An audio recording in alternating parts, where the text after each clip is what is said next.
வருகின்ற எந்த தேர்தலாக இருந்தாலும், அது உள்ளாட்சிக்கான தேர்தலாக இருந்தாலும் சரி, அல்லது இடைத்தேர்தலாக இருந்தாலும் சரி, ஒரே நாடு ஒரே தேர்தல் மூலமாக வர இருக்கின்ற நாடாளுமன்ற தேர்தலாக இருந்தாலும் சரி, அல்லது சட்டமன்ற தேர்தலாக இருந்தாலும் சரி, அண்ணன் எடப்பாடியார் தலைமையில் அனைத்து இந்திய அண்ணா திராவிட முன்னேற்ற கழகம் மீண்டும் தமிழகத்திலே அம்மானுடைய ஆட்சியை அமைக்கும் என்று உறுதியோடு தெரிவித்துக் கொள்கிறோம்.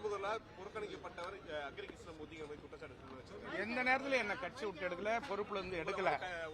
மாண்புமிகு அம்மா அவர்களால் மாவட்ட செயலாளர் பொறுப்பிலே இருந்து நீக்கப்பட்டவர்.